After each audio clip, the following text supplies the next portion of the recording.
Good afternoon, everybody. It is January 28, 2025, and we are going to talk about Flock, F-L-O-C-K. It's a surveillance system. And I spoke about this last year, and I'm going to show you where my videos are here. September 23rd, 2024, and December 16th, 2024, I'll show you.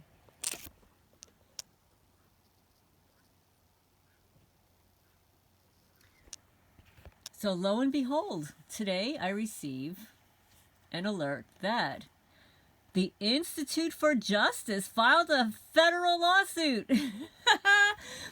Flock's creepy surveillance system is coming to a city near you. So I'm going to play a little bit of what this is about. It's only a little bit, 4 minutes. So here we go. Police know everywhere you drive. They can tell when you're driving to work, picking up your kids from school, or going to a doctor's appointment. And many residents aren't happy about it. My name's Lee Schmidt, and I live in Norfolk, Virginia. I was stationed originally in Norfolk on board USS Bainbridge, and I retired here just recently.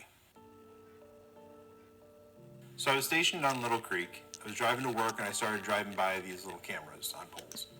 And while I was sitting at a stoplight waiting to get to work one day, I took a picture of one. And I reached out to my local council people with the photo of one, just kind of asked, what were they? Well, I got a response back saying that they were the Flock cameras, and I started to do a bit of research on them, and I really realized how intrusive they were. In 2023, Norfolk Police partnered with a tech company called Flock Safety to install more than 170 automatic license plate reader cameras throughout the city. These cameras are different from a red light camera or speed camera, which are triggered by a specific violation. They watch every car that drives. Now I'm going to tell you guys, I see my reflection in the video here.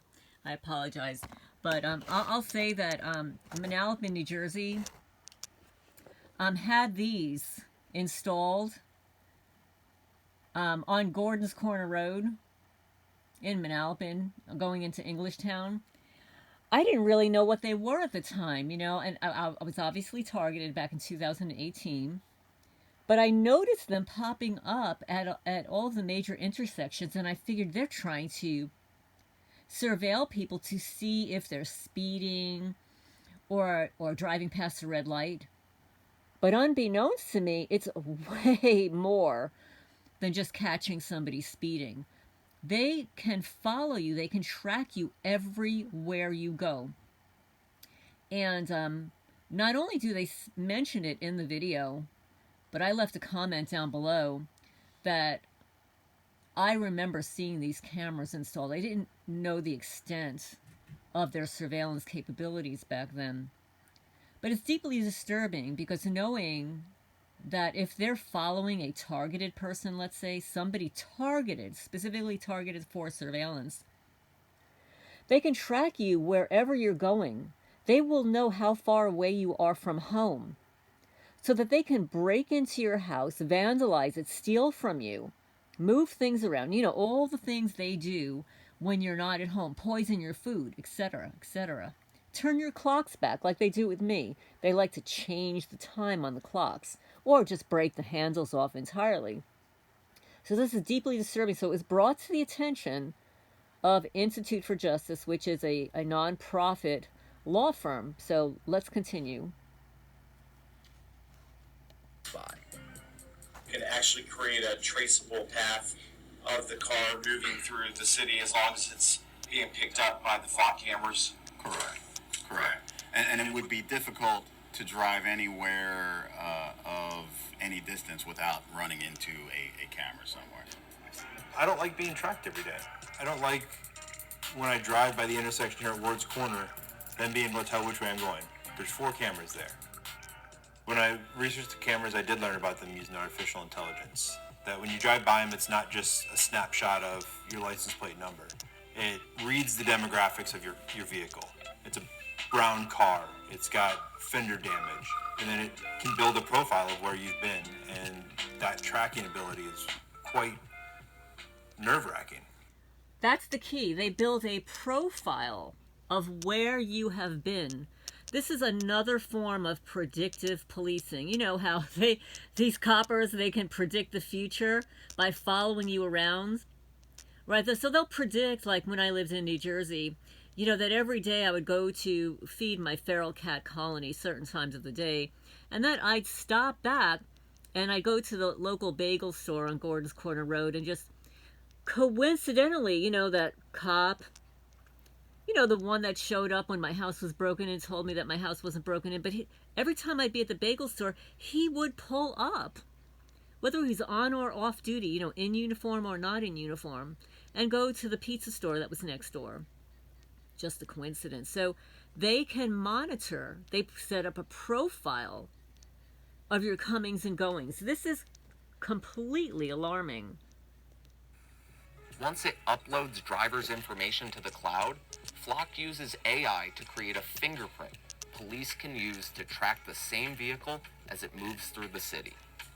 Flock says its cameras are in more than 5,000 communities across 47 states. Norfolk's police chief commented that the use of Flock cameras in neighboring cities creates a, quote, curtain of technology. Flock's cameras store the data they collect, and police can access it without a warrant. There's no controls on how it can be used. Someone can go out and pull that data whenever they want if they just don't like you. There's no limits or requirements on how often it's audited to see when... That's the key. They can pull this data without a warrant. And if they don't like you, they can use this information against you. They can use it to break into your house. They know when you're not at home. They know where you are, where you're going. They can set you up, right? So let's continue. And this is very important, especially for targeted people. But now this is going mainstream. It's 47 states. The police officers have pulled up the information. In Kansas, police were caught using Flock cameras to stalk their exes. In California, police departments may have violated state law by sharing their Flock data outside the state. And similar databases have been hacked, revealing private data that was offered up for sale on the dark web. And I'm worried about someone getting in and getting that data and access to the cameras and be able to know if I'm home or if I'm out of the state. Is it a good time to break into my home? Is it a good time to track my wife? The amount of abuse that can be done by just tracking my vehicle is pretty grave. This type of prolonged warrantless surveillance is unconstitutional. The Supreme Court has ruled the prolonged use of cell phone location data to follow someone is a search that requires a warrant.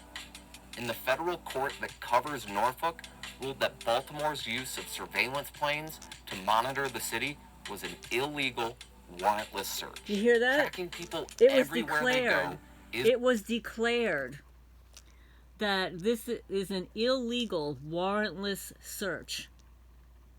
That's the key, that we already have a case where a judge ruled that this is an illegal, warrantless search. Let's continue. Is a search, and giving the police arbitrary power to track everyone in Norfolk is unreasonable. That's why Lee Schmidt has teamed up with IJ to file a federal lawsuit challenging the constitutionality of this surveillance program. With this lawsuit, I hope to end the illegal and unconstitutional surveillance. I hope that my kids don't have to be illegally surveilled, and I hope that other people don't fall to the abuses of the surveillance. So what do you think, guys? We'd like to know, as a targeted person. If you're not targeted, I hope that you're appalled. For those of us that are targeted, we know because we are subjects of warrantless searches. But now that you're aware that even if you're not targeted, you too can be the subject of a warrantless search. How do you feel about it? Leave a comment down below. Hit the thumbs up. And I'll talk to you soon. Just for the record, Institute for Justice is a nonprofit, public interest law firm that represents their clients free of charge.